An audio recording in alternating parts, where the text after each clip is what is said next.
गुजरात के कच्छ जिले में अब तक के सबसे लंबे नाग के अवशेष पाए गए हैं। इस नाग की प्रजाति का नाम वासुकी इंडिकस है। इसकी खोज आईआईटी रुड़की के वैज्ञानिकों ने की थी और हाल ही में इसकी पुष्टि एक विशालकाय सांप के रूप में हुई है। रिसर्च ने सांप की 27 रीढ़ की हड्डियों की खोज की है। ये रिसर्च रिपोर्ट हाल ही में साइंटिफिक रिपोर्ट्स नाम के जर्नल में पब्लिश हुई है। वासुकी नाम भगवान शिव के गले में लिपटे हुए नागराज से लिया गया है। इसे सांपों का राजा कहते थे। वहीं इंडिकस शब्द का मतलब है भारत का। वैज्ञानिकों के मुताबिक ये नाग भारत में ही पाया जाता था। अब विलुप्त हो चुका नाग दुनिया के सबसे लंबे नागों में से एक था। वासुकी नाग की लंबाई 11 से 15 मीटर के बीच होगी और इसका वजन 1 टन रहा होगा, यानी कि 6 मीटर वाले एनाकोंडा और अजगर इसके आगे कुछ नहीं थे। वैज्ञानिकों का यह भी अनुमान है कि यह एनाकोंडा सांप की तरह धीमी गति से रेंगने वाला शिकारी रहा होगा। इंडिकस अब विलुप्त हो चुके मैटसोइडे परिवार का हिस्सा है, जो अफ्रीका, यूरोप और भारत सहित व्यापक भूगोल में रहता है। यह सांप 5 से 6 करोड़ साल पहले पाया जाता था।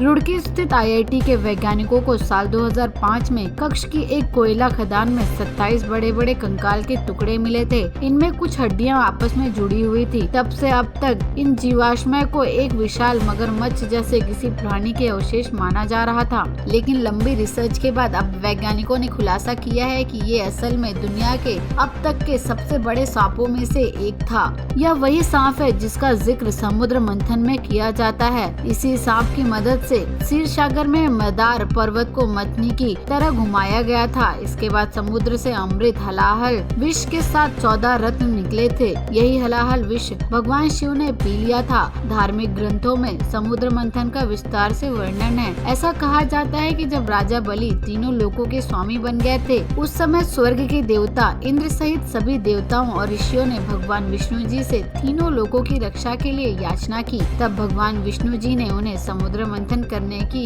युक्ति दी। भगवान नारायण ने कहा कि समुद्र मंथन से अमृत की प्राप्ति होगी, जिसके पान से आप देवता अमर हो जाएंगे।